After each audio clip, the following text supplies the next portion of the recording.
भगवान चित्रगुप्त जी की कथा। एक बार युधिष्ठिर जी भीष्म जी से बोले, हे पितामह, आपकी कृपा से मैंने धर्म शास्त्र सुने, परंतु यम द्वितीया का क्या पुण्य है, क्या फल है, यह मैं सुनना चाहता हूँ। आप कृपा करके मुझे विस्तार पूर्वक कहिए। भीष्म जी बोले, तूने अच्छी बात पूछी। मैं उस उत्तम व्रत को विस्तार पूर्वक बताता हूँ। कार्तिक मास के उजले और चैत्र के अंधेरे पक्ष की जो द्वितीया होती हैं, वह यम द्वितीया कहलाती हैं। युधिष्ठिर जी बोले, उस कार्तिक के उजले पक्ष की द्वितीया में किसका पूजन करना चाहिए, और चैत्र महीने में यह व्रत कैसे हो, इसमें किसका पूजन करें। भीष्म जी बोले, हे युधिष्ठिर, प्राण संबंधी कथा कहता हूँ, इसमें संशय नहीं कि इस कथा को सुनकर प्राणी सब पापों से छूट जाता है। सतयुग में नारायण भगवान से, जिनकी नाभि में कमल है, उससे चार मुंह वाले ब्रह्मा जी उत्पन्न हुए, जिनसे वेद वेत्ता भगवान ने चारों वेद कहे। नारायण बोले, हे ब्रह्मा जी, आप सबकी तुरीय अवस्था, रूप और योगियों की गति हो, मेरी आज्ञा से संपूर्ण जगत को शीघ्र रचो। हरि के ऐसे वचन सुनकर हर्ष से प्रफुल्लित हुए ब्रह्मा जी ने मुख से ब्राह्मणों को, बाहुओं से क्षत्रियों को, जंगाओं से वैश्यों को और पैरों से शूद्रों को उत्पन्न किया। उनके पीछे देव, गंधर्व, दानव, राक्षस, सर्प, नाग, जल के जीव, थल के जीव, नदी, पर्वत और वृक्ष आदि को पैदा कर मनु जी को पैदा किया।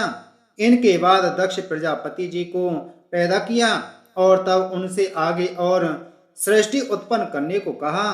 दक्ष प्रजापति जी से 60 कन्याएं उत्पन्न हुई, जिनमें से 10 धर्मराज को, 13 कश्यप को और 27 चंद्रमा को दी। कश्यप जी से देव, दानव, राक्षस, इनके सिवाय और भी गंधर्व, पिशाच, गौ और पक्षियों की जातियां पैदा हुई।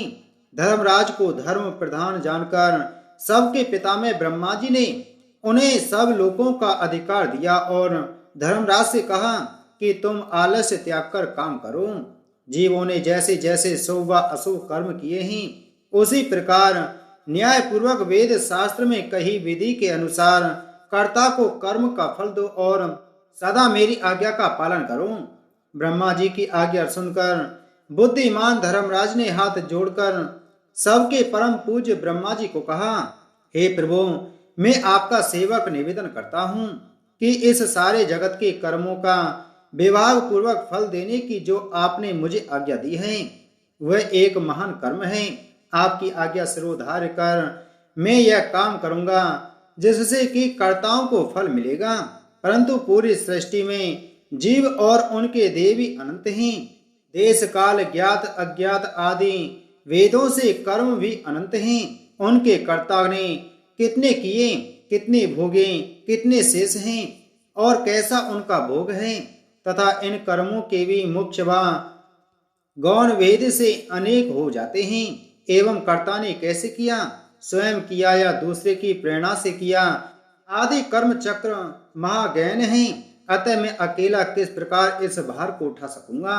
इसलिए मुझे कोई ऐसा सहायक दीजिए जो धार्मिक, न्यायी, बुद्धिमान, शीघ्रकारी, लेख कर्म में विज्ञ, चमत्कारी, तपस्वी, ब्रह्मनिष्ठ और वेद शास्त्र का ज्ञाता हो।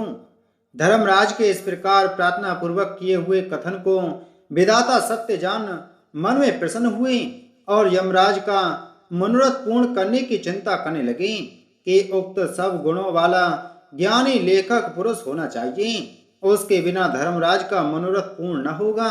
तब ब्रह्मा जी ने कहा, हे धर्मराज, तुम्हारे अधिकार में मैं सहायता करूंगा। इतना कह ब्रह्मा जी ध्यान मग्न हो गए। उसी अवस्था में उन्होंने 1000 वर्ष तक तपस्या की। जब समाधि खुली तब अपने सामने श्याम रंग, कमल नयन, शंख की सी गर्दन, गूढ़ सिर, चंद्रमा के समान मुख वाले, कमल दवात और पानी हाथ में लिए हुए महाबुद्धि, देवताओं का मान बढ़ाने वाला, धर्माधर्म के विचार में महाप्रवीण लेखक, कर्म में महाचतुर पुरुष को देख उससे पूछा कि तू कौन है। तब उसने कहा, हे प्रभु, मैं माता पिता को तो नहीं जानता, किंतु आपके शरीर से प्रकट हुआ हूँ, इसलिए मेरा नामकरण कीजिए और कहिए कि मैं क्या करूं। ब्रह्मा जी ने उस पुरुष के वचन सुन अपने हृदय से उत्पन्न हुए उस पुरुष को हंसकर कहा, तू मेरी काया से प्रकट हुआ है, इससे मेरी काया में तुम्हारी स्थिति है, इसलिए तुम्हारा नाम कायस्थ चित्रगुप्त है। धर्मराज के पुर में प्राणियों के शुभ अशुभ कर्म लिखने में उसका तू सखा बने, इसीलिए तेरी उत्पत्ति हुई है। ब्रह्मा जी ने चित्रगुप्त से यह कहकर धर्मराज से कहा, हे धर्मराज, यह उत्तम लेखक तुझको मैंने दिया है, जो संसार में सब कर्म सूत्र की मर्यादा पालने के लिए है। इतना कहकर ब्रह्मा जी अंतर्ध्यान हो गए। फिर वह पुरुष चित्रगुप्त कोटि नगर को जाकर चंड प्रचंड ज्वालामुखी काली जी के पूजन में लग गया। उपवास कर उसने भक्ति के साथ चंडिका जी की भावना मन में की। उसने उत्तमता से चित लगाकर ज्वालामुखी देवी का जप और स्तोत्रों से भजन पूजन और उपासना इस प्रकार की, हे जगत को धारण करने वाली, तुमको नमस्कार है।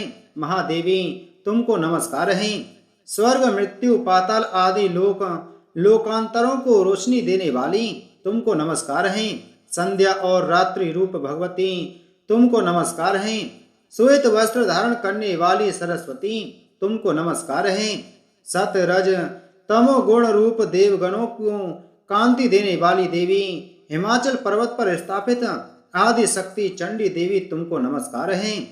उत्तम और न्यून गुणों से रहित वेद की प्रवृत्ति करने वाली, 33 कोटि देवताओं को प्रकट करने वाली, त्रिगुण रूप निर्गुण गुण रहित गुणों से परे गुणों को देने वाली, 3 नेत्रों वाली, 3 प्रकार की मूर्ति वाली, साधकों को वर देने वाली, दैत्यों का नाश करने वाली, इंद्र आदि देवों को राज देने वाली, श्री हरि से पूजित देवी, हे चंडिका, आप इंद्र आदि देवों को जैसे वरदान देती हैं, वैसे ही मुझको वरदान दीजिए।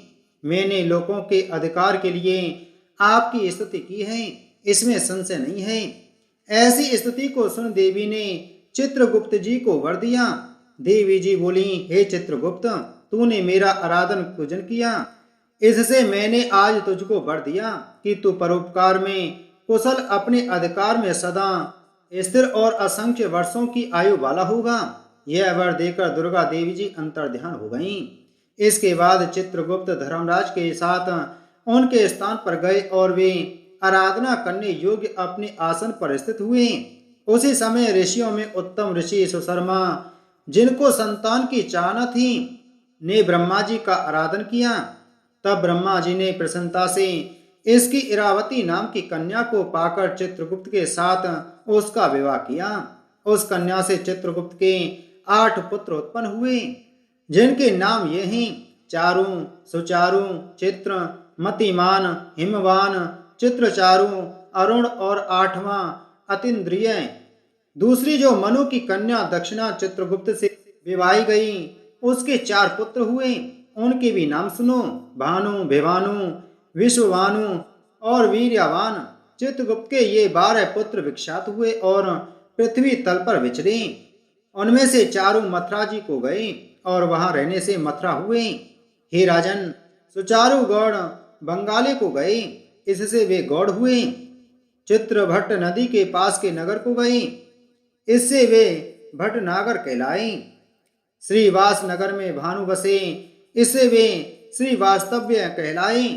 हिमवान अम्मा दुर्गा जी की आराधना कर अम्मा नगर में ठहरे, इससे वे अम्बष्ट कहलाए। सखसेन नगर में अपनी भार्या के साथ मतिमान गए, इससे वे सूर्य ध्वज कहलाए और अनेक स्थानों में बसे अनेक जाति कहलाए। उस समय पृथ्वी पर एक राजा जिनका नाम सौदास था, सौराष्ट्र नगर में उत्पन्न हुआ। वह महापापी, पराया धन चुराने वाला, पराई स्त्रियों में आसक्त, महाअभिमानी, चुगलखोर और पाप कर्म करने वाला था। हे राजन, जन्म से लेकर सारी आयु पर्यंत उसने कुछ भी धर्म नहीं किया।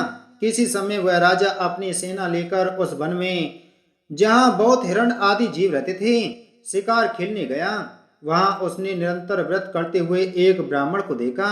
वह ब्राह्मण चित्रगुप्त और यमराज जी का पूजन कर रहा था।